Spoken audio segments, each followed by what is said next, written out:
ऐं उन सां गॾोगॾु अल्लाह ताला उन्हनि इदारनि खे शादो आबाद रखे जिथे क़ाल अल्लाह व क़ाल रसूल जी तालीम हली रही आहे।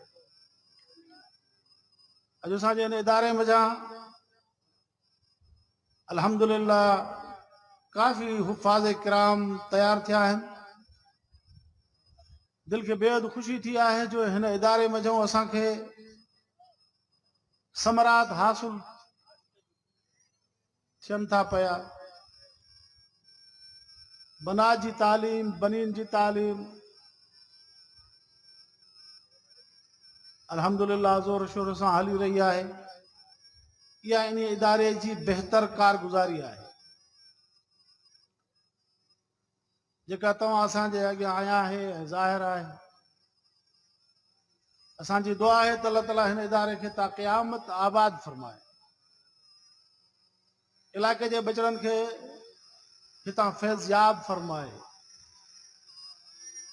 अज़ीज़ो, इहा क़ुरान जी तालीम आहे जंहिं क़ुरान जे तालीम जे मरहून मिन्नत तव्हां असांखे हलाल हराम जी ख़बर पवे, तव्हां असांखे पाकाई पलीती जी ख़बर पवे, तव्हां असांखे पंहिंजे हक़ ऐं पराए हक़नि जी ख़बर पवे। जिन खे क़ुरान जी तालीम जी का ॼाण न आहे ऐं क़ुरान जी तालीम न आहे ऐं क़ुरान जी तालीम खे उहे माण्हू अबस ऐं बेकार सम्झनि था, उहे माण्हू इंसानियत जे दायरे में ई ख़ारिज, उहे माण्हू हैवानियत वारी ज़िंदगी गुज़ारनि। का ख़बर कान अथनि त हलाल छा आहे, हराम छा आहे, पाकाई छा आहे, पलीती छा आहे, मुंहिंजो हक़ कहिड़ो आहे, परायो हक़ कहिड़ो आहे। इहा हैवानियत वारी ज़िंदगी आहे। अल्लाह ताला फरमाए थो उलाइका कल अनआम, ये इंसान जेके आहिनि हैवान आहिनि, इंसान नुमा हैवान आहिनि। शक्ल त इंसाननि जी आहे पर तबन इहे इंसान हैवानियत में रहनि था, जिन खे क़ुरान जी तालीम खां आर थो महसूस थिए। अल्लाह तबारक व तआला पैगंबर पाक सल्लल्लाहु अलैहि वसल्लम जन जे क़ल्ब अतर ते इहो क़ुरान नाज़िल फरमाए, पोइ हज़ूर खे फरमाए थो, ए नबी दुनिया वारनि में ऐलान कर, दुनिया खे चओ, कुल हाज़िही सबीली अदू इलल्लाह, चवनि त ही अथव मुंहिंजो रस्तो, मां तव्हांखे ख़ुदा जे तरफ़ सॼां। अज़ीज़ो, असांजे लाइ सिर्फ़ हीअ दुनिया जी ज़िंदगी न आहे। जंहिं मख़लूक जे लाइ सिर्फ़ दुनिया जी ज़िंदगी हुई, उन मख़लूक खे न इल्म मिलियो न अकुल मिलियो, न उन्हनि ॾे को रसूल आयो। अलाह तव्हां असांखे अकुल ॾिनो, तव्हां असांखे फ़हम ॾिनई, तव्हां असांखे इल्म ॾिनई, तव्हां असां ॾे क़ासिद मोकिलिया। छो त इंसान खे हिन हयाती खां पोइ ॿी उखरवी ज़िंदगी बि आहे। ही ज़िंदगी असांजे लाइ गुज़रगाह, जीअं को मुसाफ़िर माण्हू पंहिंजे मंज़िल ॾे रवां दवां हूंदो आहे, पोइ ज़ादे राह खणंदो आहे पंहिंजे सफ़री सहूलियत वास्ते। पाणी जी बोतल खणंदो, का चादर खणंदो, को प्लेट खणंदो, को गिलास खणंदो, मां पंहिंजे ज़रूरियात खे पूरो कयां। ईअं हीअ दुनवी ज़िंदगी असांजे लाइ मक़सूदी न आहे। हिते असांखे हमेशह टिकणो न आहे, हितां असांखे गुज़रगाह करणो आहे। हिते असांजे लाइ मक़सूदी शइ ख़ुदा जो नालो आहे ऐं अलाह जो फरमान आहे ऐं रसूल जी पैरवी आहे, बसि। बाक़ी हिन दुनिया जे जहान खे अल्लाह तबारक व तआला असांजे ज़रूरियात खे पूरे करण जे लाइ हिते काफ़ी अल्लाह ताला पंहिंजूं नेमतूं अता फरमायूं आहिनि। ज़मीन जे अंदरि मादनियात तव्हां असांजे ज़रूरतुनि खे पूरे करण जे लाइ, ज़मीन में पहाड़ रखे तव्हां असांजे रोडनि रस्तनि जे लाइ इहो पथर कमु अचे थो। ज़मीन जे अंदरि वण टिण रखे तव्हां असांजे लाइ इहे शयूं वण कम जा आहिनि। सिज चंड सितारा तव्हां असां फ़ाइदो वठूं था। ज़मीन जे अंदरि नहरियूं आहिनि, आबपाशी जो निज़ाम आहे, समुंड आहे, असां उन मज़ो मच्छियूं मारे करे तरे खाऊं था। अल्लाह तबारक व तआला जेका बि शइ पैदा फरमाई आहे, उन में उन रब साईं पंहिंजी हिकमत रखी आहे। पंहिंजे ॿारनि जे ज़रूरियात खे पूरे करण जे लाइ अल्लाह ताला इहे शयूं पैदा फरमायूं आहिनि। अॼु खां 40 साल 20 साल अॻु में असांजे दिमाग़ में तसवुर बि कोन हो त को असांजो हिन सिज ते असांजो पखो हलंदो, हिन सिज ते असांजो बल्ब ॿरंदो, हिन सिज सां असांजूं ज़रूरतूं पूरियूं थींदियूं। तव्हां ॾिसो अल्लाह तबारक व तआला पंहिंजे कुदरत कमालीअ खे ज़ाहिर करे थो, इंसान खे अहिड़ो अकुल अता फरमाई जीअं जीअं इंसाननि जूं ज़रूरतूं वधंदियूं वयूं अल्लाह तबारक व तआला इंसान खे अहिड़े नमूने सां अकुल जी बि फरावानी अता फरमाए थो। इन्हीअ सिज जे तपश ते तव्हां असां पंहिंजा पखा बि हलायूं था, पंहिंजा बल्ब बि ॿारियूं था, पंहिंजी ज़रूरत बि पूरी कयूं था। इहो उन कुदरत वारे जो कमाल आहे। अलाह से असांखे दुनिया में आंदो, रब साईं फरमाए थो तव्हांखे दुनिया में इन जे करे आहियूं आंदुमि त मां ॾिसां अय्युकुम अहसनु अमला, कहिड़ो आहे तव्हां में जेको चङा कम करे थो, कहिड़ो आहे जेको मुंहिंजे मर्ज़ी ते हले थो। अलाह असांखे दुनिया में इन जे लाइ आंदो। रसूल जी पैरवी केरु थो करे, मुंहिंजे हुकुम ते केरु थो हले, मुंहिंजे फरमान खे केरु थो पूरो करे, मुंहिंजे फराज़ जी तकमील केरु थो करे, कहिड़ो माण्हू आहे जेको पंहिंजे ख़्वाहिश खे पूरो करे थो, कहिड़ो आहे जेको मुंहिंजे हुकुम खे पूरो करे थो। पोइ ख़ुदा वटि इंसान उहो सुरखरू थींदो जेको अलाह जे रसूल जे अहकामात खे पूरो कंदो, जेको दुनिया में पंहिंजे नफ़सानी ख़्वाहिशातुनि खे पूरो करे थो। इहो इंसान पंहिंजे नफ़्स जे क़ैद में आहे। अलाह ताला फरमाए थो त वमन यूक़ शुह नफ़्सी फउलाइका हुमुल मुफ़्लिहून। रब साईं फरमाए थो जेको नफ़सानी ख़्वाहिशातुनि खां जंहिं पाण खे बचायो इहो कामयाब थी। मन युति अल्लाह व रसूलहू फ़क़द फाज़ फौज़न अज़ीमा। फरमाए जंहिं मुंहिंजे हुक्म खे पूरो कयो, मुंहिंजे हुक्म जी इताअत कयईं, मुंहिंजे रसूल जी पैरवी कयईं, इहो ई वॾी कामयाबी खे पातो। त मुंहिंजा दोस्त अज़ीज़, असां हिन दुनिया जे ज़िंदगी जे हक़ीक़त खे सम्झूं त हीअ दुनिया जी ज़िंदगी असांजी मक़सूद मतलूब महबूब न आहे। ही दुनिया जी ज़िंदगी असांखे मिली आहे अलाह खे राज़ी करण जे लाइ, ख़ुदाई अहकामात खे मालूम करण जे लाइ, अलाह जे फ़राइज़ जे तकमील जे लाइ, पैगंबर जी इताअत जे लाइ, ऐं दुनिया जे अंदरि मुआशिरे जे अंदरि अलाह जे रसूल खे जे हुक्मनि ते हली करे पंहिंजे ज़िंदगी खे पूरो कयूं। हीअ दुनिया जी ज़िंदगी इन जे लाइ मिली। अलाह फरमाए थो त दुनिया में असां हिन दुनिया जे साज़ो सामान खे तव्हांजे लाइ मुज़यन बणायो अथसीं। पोइ मां ॾिसां थो कहिड़ो माण्हू पंहिंजे तबई ख़्वाहिश जी कढ लॻे थो, कहिड़ो आहे जेको मुंहिंजे हुक्म खे पूरो करे थो। रब साईं फरमाए थो तव्हांखे पंहिंजे माश खे बि मुंहुं ॾियणो आहे, ज़रूरियात खे बि पूरो करणो आहे, बचनि ॿारनि सां बि तव्हांखे मुंहुं ॾियणो आहे, मुआशिरे जी बहितरी पंहिंजे माश खे इस्तेहकाम बख़्शण जे लाइ तव्हांखे महिनत करणी आहे। पर मां ॾिसां थो अहिड़े हालात में मुंहिंजे हुक्म खे केरु थो पूरो करे ऐं कहिड़ो आहे जेको मुंहिंजे हुक्म खे छॾे करे मक़सूद आज़म दुनिया जे साज़ो सामान खे सम्झे थो। शाणो इंसान उहो आहे जेको दुनिया में पंहिंजे ज़रूरत खे पूरो करे ऐं पोइ वरी रब खे यादि करे, अलाह जे हुक्म जी तामील करे। मखी ॾिठी अथव? मखियूं अथव ॿिनि क़िस्मनि जूं। हिकिड़ी आहे शाणी मखी, ॿी थींदी आहे बेवकूफ़ मख। माखी जी प्लेट रखो, पोइ माखीअ जी प्लेट में शाणी मख हुन जे वट ते वेंदी, पंहिंजे ज़रूरत खे पूरो करे हली वेंदी, बसि शाणी मखी आहे। ऐं बेवकूफ़ मख जेका हूंदी आहे न, उहा प्लेट जे उन माखीअ जे विच ते वेंदी। पोइ माखी त खाईंदी पर पेर हुनजा हेठि लहंदा वेंदा। जंहिं महिल खाई खाई ड्रव कंदी, चवंदी हाणे उॾ रहां, त पेर फाथल हूंदसि, उॾरी कान सघंदी, फड़ फड़ कंदी त पर बि उन जा उन माखीअ में आला थी वेंदा, या उते घोता खाई मरी वेंदी, उॾरी कान सघंदी। ईअं दुनिया में घोता न खाओ, दुनिया जे मोहबत में ग़र्क़ न थियो, दुनिया जे साज़ो सामान में पंहिंजो पाण खे ज़ायो न कयो, दुनिया में पंहिंजे ज़रूरत खे पूरो करे पंहिंजे रब खे राज़ी कयो। अज़ीज़, दुनिया जो जहान इन जे लाइ आहे। अल्लाह ताला फरमाए थो ज़ुय्यिन लिन्नासि हुब्बु शहवाति मिनन निसा वल बनीन वल क़नातीरिल मुक़ंतरति मिनज़ ज़हबि वल फ़िज़्ज़ा वल ख़ैलिल मुसव्वमा वल अनआम वल हर्स ज़ालिका मताउल हयातिद दुनिया। ये दुनिया जी हयाती जो साज़ो सामान अथव। ॿार बि, औलाद बि, घरवारियूं बि, घोड़ा, ऐसे ही तव्हांजा इहे ऊठ माल ऐं तव्हांजी पोख, इहे सभु शयूं जेके बि आहिनि, इहे तव्हांजो जेको बि दुनिया में जेको ठठ ठांगर सिर्फ़ु दुनिया जी हयाती जे लाइ। पर इहे शयूं तव्हांजे लाइ तव्हांखे आख़िरत में कमु ॾियनि न थींदो। अल्लाह ताला फरमाए थो अल माल वल बनून ज़ीनतुल हयात दुनिया।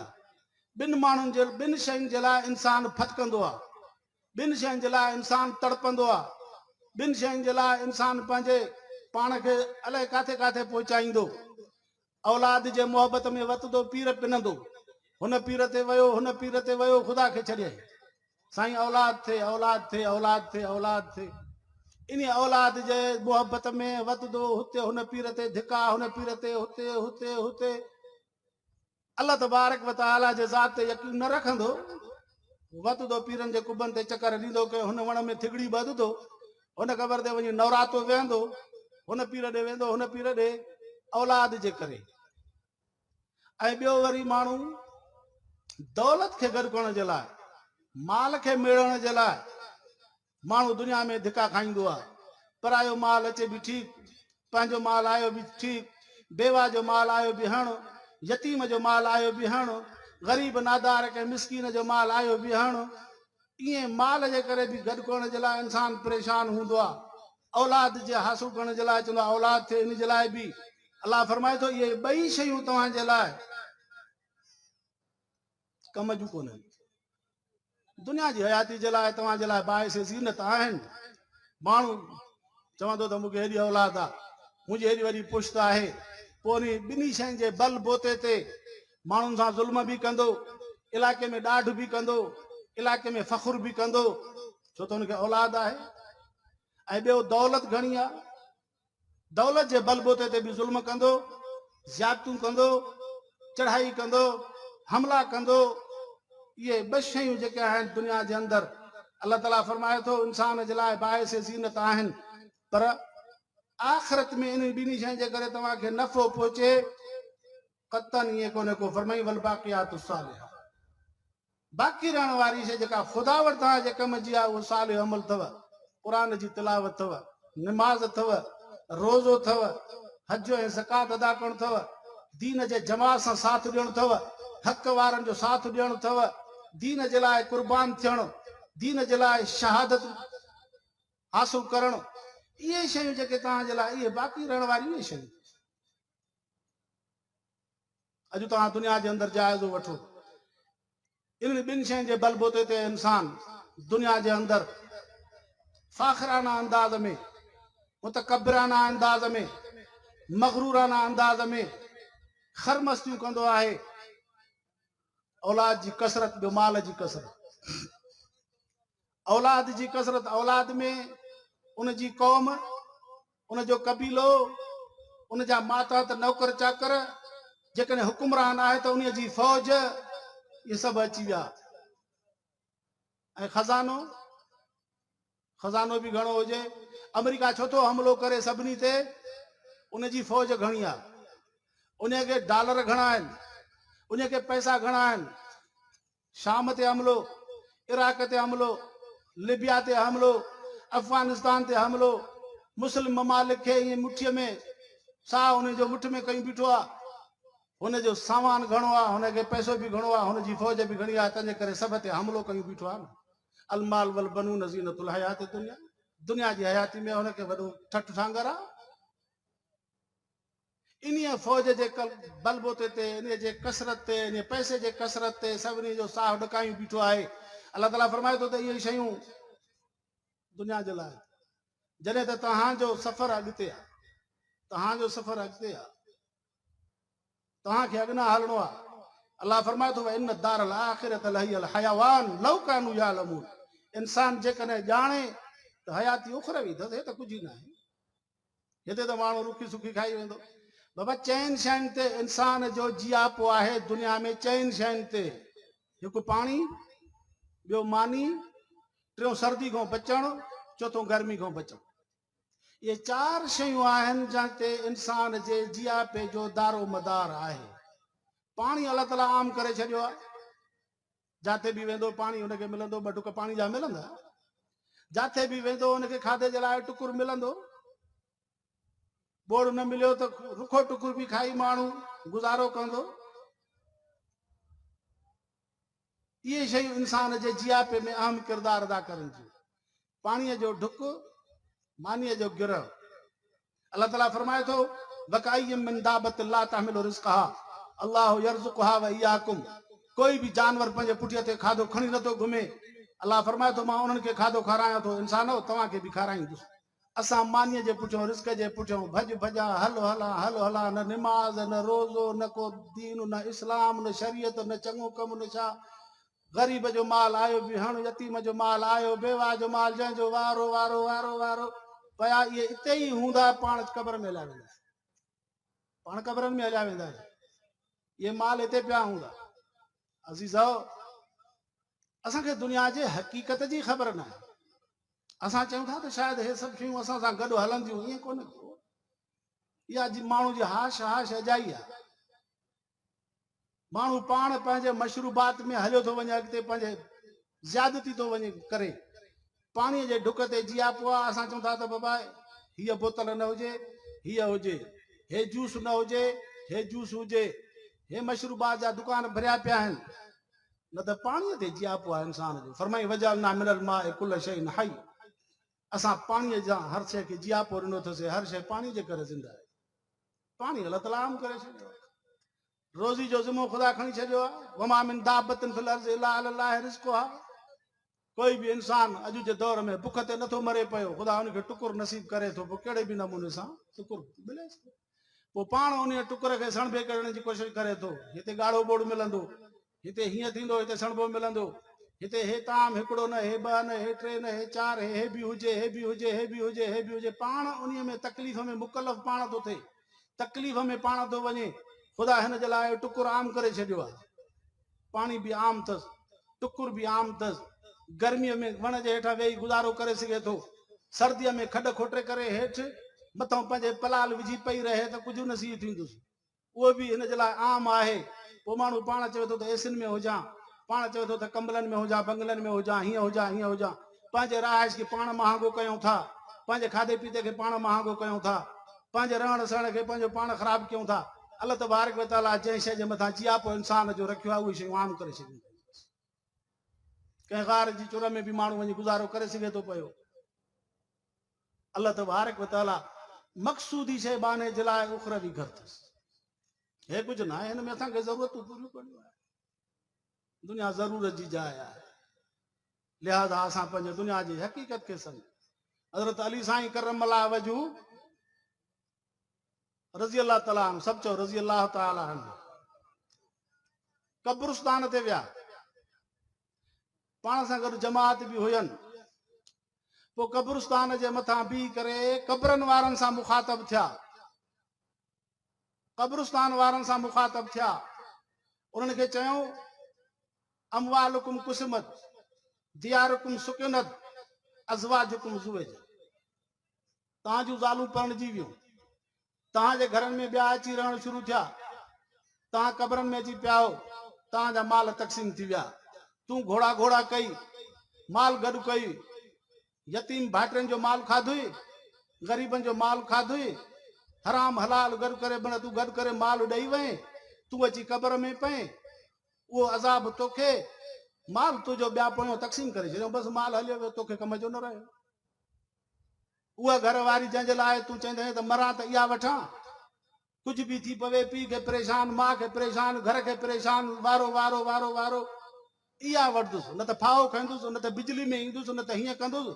कल्ह तुंहिंजे बांह जो सिंगार हुई, अॼु ॿिए जी बांह ते सुती पई आहे, तूं अची क़बर में पई रहे। तव्हांजी उहे घर वारियूं वयूं, वञी ॿियनि जा घर वसायूं। कल्ह तुंहिंजे बिस्तरे जो सिंगार हुई, अॼु ॿियनि जे बिस्तरे जो सिंगार पई आहे। माल तव्हांजा तक़सीम थी विया, तव्हांजा घर तक़सीम थी विया। दुनिया जी हक़ीक़त इहा आहे अज़ीज़, दुनिया जी हक़ीक़त इहा आहे। बसि दुआ कयो अल्लाह तबारक व तआला इन्हनि इदारनि खे आबाद फरमाए, जाथों असांखे दुनिया जी हक़ीक़त जी ख़बर पवे थी पई। इन्हनि इदारनि में जो काल अल्लाह काल रसूल जी तालीम मिले थी, पंहिंजे रब खे राज़ी कयो, पंहिंजे रब जे अहकामात खे पूरो कयो, हक़ जो साथ ॾियो। अल्लाह फरमाए थो, या अय्युहल्लज़ीना आमनु तक़ुल्लाह, ईमान वारो ख़ुदा जो ख़ौफ़, सभ खां पहिरियों ख़ुदा जो ख़ौफ़। जंहिं बाने जे दिलि में ख़ुदा जो ख़ौफ़ हर वक़्तु हूंदो न, इन जी नज़र में ख़यानत न थींदी, इन जो कन जो आवाज़ ॿिए जो ॿुधणु इहो पसंदि न कंदो, छो त हज़ूर जे साहबा जी इहा आदत हूंदी, बाज़ार में वेंदा हुआ त कननि में आङुरियूं ॾींदा हुआ, बाज़ारी आवाज़ साज़ सुरूंद हूंदा आहिनि, तंहिंजे करे इहे कननि में न अचनि।